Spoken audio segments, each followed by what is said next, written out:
Hello दोस्तों, आज हम देखने वाले हैं प्रैक्टिस सेट 1.3 जो कि पार्ट फर्स्ट मैथ्स क्लास 10 का फर्स्ट चैप्टर का प्रैक्टिस सेट 1.3 है। इसमें हमने ग्रामर्स रूल, ये क्या है, डिटर्मिनेंट है। ये जो यहाँ पे जो टू लाइन है, इसमें जो नंबर्स देते हैं उसे इसको हम क्या बोलते हैं, डिटर्मिनेंट बोलते हैं। सो डिटर्मिनेंट में आपको यहाँ पे फर्स्ट क्वेश्चन है प्रैक्टिस सेट 1.3 का, क्या है, fill in the blanks with correct numbers. ये जो डिटर्मिनेंट में जो नंबर्स दिए है वो कैसे सॉल्व करते हैं आपको बेसिकली बताती हूँ। ये क्या है, 3, ये इससे मल्टीप्लाई होगा और ये इससे मल्टीप्लाई होगा, मतलब ये दोनों क्रॉस मल्टीप्लाई होंगे। तो फर्स्ट क्या करेंगे, सो यहाँ पे 3 आ गया, यहाँ पे बॉक्स में 5 आ गया, और यहाँ पे कभी भी बीच में माइनस साइन लिखते हैं। सो बाद में 2 into 4, सो 2 into 4, 3 into 5 15, 2 into 4 8, जो minus sign as it is. So इन दोनों का सब्ट्रैक्शन होने के बाद क्या आ गया, 7। सो नेक्स्ट क्वेश्चन देखते हैं, क्या है, find the values of following determinants. जो डिटर्मिनेंट्स दिए हैं उसका फर्स्ट मैंने क्या बताया था, फर्स्ट क्या लिखेंगे मल्टीप्लाई में, -1 into 4, सो -1 into 4 लिखा है। और उसके बाद क्या रहता है, माइनस साइन रहता है। 7 into 2 या फिर 2 into 7, सो 2 into 7 लिखा है मैंने यहाँ पे। सो यहाँ पे माइनस साइन, इन दोनों का मल्टीप्लिकेशन कितना आ गया, -4, -1 into 4, 1 into 4 4 आ गया, यहाँ पे माइनस है, यहाँ पे प्लस है। मल्टीप्लिकेशन में अगर दोनों साइन अलग अलग होते हैं तो मल्टीप्लिकेशन माइनस ही आता है। यहाँ पे 2 into 7 14, सो -14 कितना हो गया, -18, उसका एडिशन होता है। यहाँ पे सेकंड, ये आपका आंसर आ गया। यहाँ पे सेकंड क्वेश्चन क्या है, 5 यहाँ पे दी है वैल्यू, सो 5 into 0, 5 into 0 0 हो गया। 3 into -7, 3 into -7 कितना आ गया, -21। ये माइनस साइन यहाँ पे एज इट इज है, सो -0 आ गया। ये माइनस इंटू -21 कितना होता है, +21।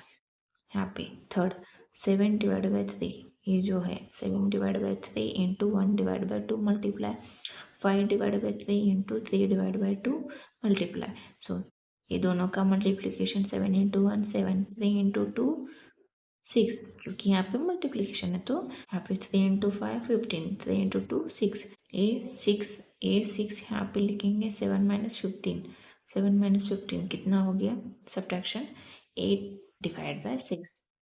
तो यहाँ पे क्या आ गया, इसको हमने 2 से डिवाइड किया दोनों को, तो कितना आ गया, 4/3। ये आपका आंसर आ गया फाइनल। चलिए अभी हम क्वेश्चन नंबर 3 देखते हैं। यहाँ पे देखिए, solve the following simultaneous equations using Cramer's rule. Cramer's rule मतलब जो डिटर्मिनेंट में जो वैल्यू देते हैं उसको ही सॉल्व करना है। लेकिन यहाँ पे क्या रहता है, हमें डी निकालना पड़ता है, dx निकालना पड़ता है, और बाद में dy निकालना पड़ता है। उसके बाद हमें x और y की वैल्यू निकालनी पड़ती है। तो इसको ही हम क्रैमर्स रूल बोलते हैं। सो यहाँ पे क्या, 3x - 4y, जो फर्स्ट इक्वेशन है और second equation as it is यहाँ पे लिखा है। ये देखिए, इज इक्वल टू के बाद एक की, यहाँ इसी फॉर्म में इक्वेशन आपको कभी भी लिखना है। सो फर्स्ट क्या रहता है, फर्स्ट डिटर्मिनेंट में क्या आ जाएगा, x की वैल्यू, x की वैल्यू क्या है, यहाँ पे 3 है, यहाँ पे 4 है, यहाँ पे y की वैल्यू, सो यहाँ पे -4 है, यहाँ पे +3 है, इसलिए मैंने इसको एज इट इज लिखा। ये एक लाइन में, एक की लाइन में। सो अभी क्या, 3 into 3, 3 into 3, -4 into 4, सो -4 into 4, 3 into 3 9 आ गया, -4 into 4 माइनस ए माइनस प्लस हो गया, सो 9 + 16 25।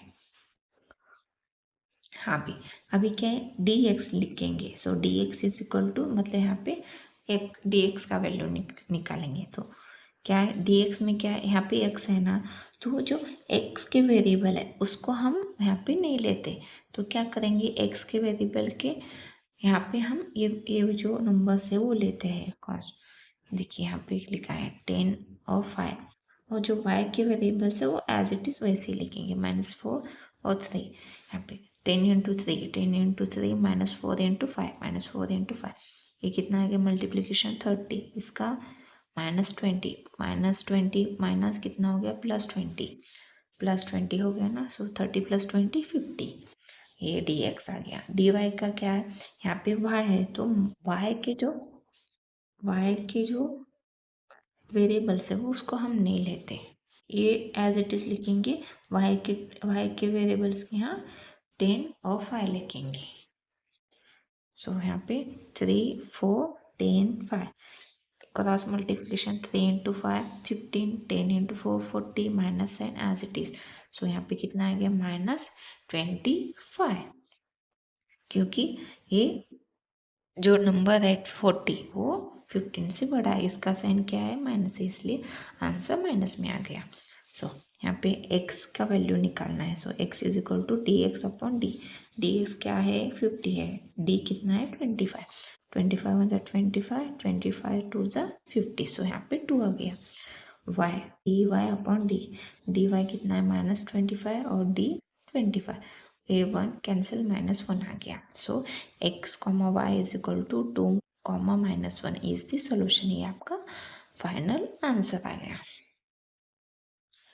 यहाँ पे देखिए सेकंड क्वेश्चन में क्या किया हमने, यहाँ पे इक्वेशन दी है 4x + 3y - 4 = 0 इक्वेशन है, लेकिन हमें इक्वेशन को फिर से अरेंज करके लेना पड़ेगा। यहाँ पे क्या किया मैंने, यहाँ पे इक्वेशन लिखा है 4x + 3y इस साइड आ जाएंगे, इक्वल के बाद ये जो -4 है वो इस साइड जाएगा तो +4 हो जाएगा।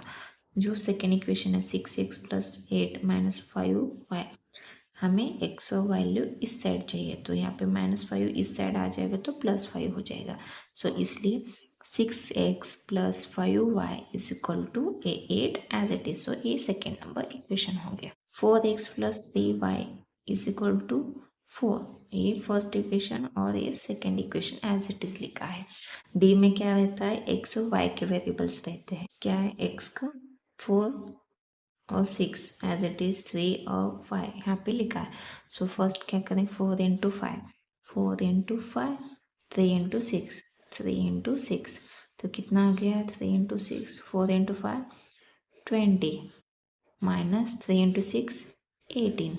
सो 20 - 18 कितना हो जाएगा 2 आ गया। अभी हम dx निकालेंगे, dx = यहाँ पे देखिए क्या रहता है, y का को जो वेरिएबल है वो एज इट इज लिखेंगे, यहाँ पे x का नहीं लिखेंगे। तो यहाँ पे x के यहाँ पे ये जो नंबर्स कांस्टेंट होते हैं वही लिखेंगे 4 और 8। सो यहाँ पे 4 8 आ गया। सो यहाँ पे मल्टीप्लिकेशन 4 × 5 माइनस साइन 3 × 8।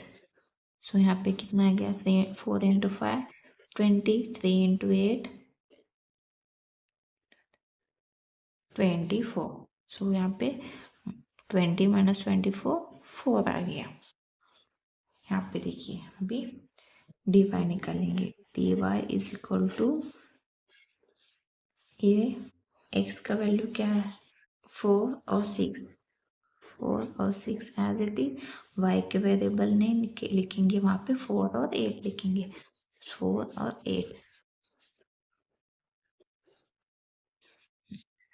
तो यहाँ पे हमें 4 × 8 और 4 × 6, तो यहाँ पे कितना गया 4 × 8 32 24। सो सब्ट्रैक्ट करेंगे तो कितना आ जाएगा, सो यहाँ पे 8 आ गया। सो dy कितना 8 आ गया।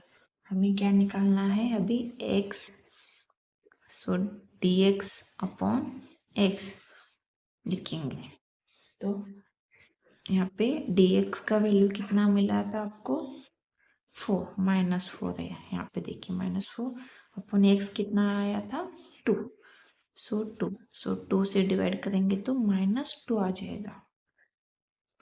और यहाँ पे y, सो dy/d करेंगे तो कितना आ जाएगा, dy कितना आ गया 8 और d 2 है।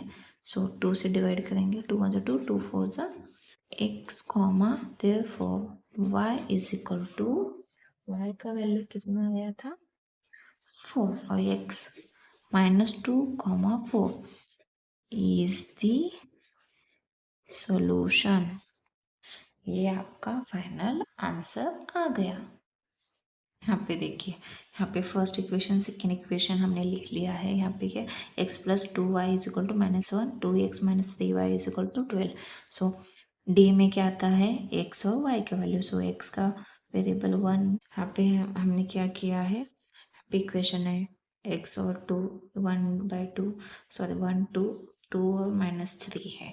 सो 1 × -3 -3, 2 × 2 4 आ गया। सो इन दोनों का एडिशन होगा तो कितना आ जाएगा -7। सो डी एक्स, यहाँ पे x का वेरिएबल नहीं लेते। सो 2 और 3 -3 एज इट इज, यहाँ पे -1 और यहाँ पे 12 आ गया। सो यहाँ पे -1 × -3 -2 × 12। तो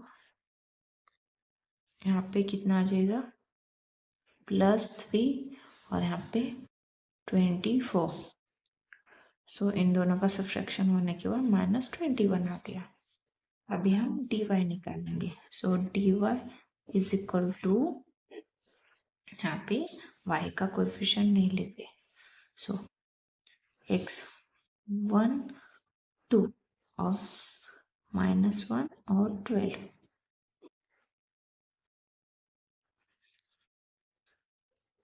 सो 1 × 12 और -1 × 2। सो कितना आ गया, 1 × 12 12 माइनस ये -1 × 2 -2 आ गया। सो 12 ये माइनस माइनस +2 हो गया।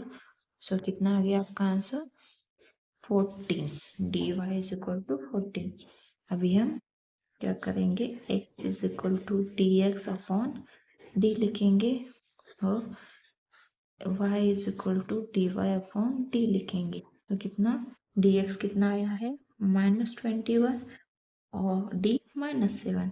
तो कितना आ जाएगा, 7 से डिवाइड होगा तो माइनस माइनस कैंसिल हो गया तो कितना 3 आ जाएगा। और यहाँ पे 14 और -7 तो क्या आपका आंसर -2 आ जाएगा। इसीलिए x, y is equal to 3, -2 is the solution. ये आपका सॉल्यूशन आ गया। आगे के क्वेश्चन आप खुद सॉल्व कर सकते हैं, इसी टाइप के हैं।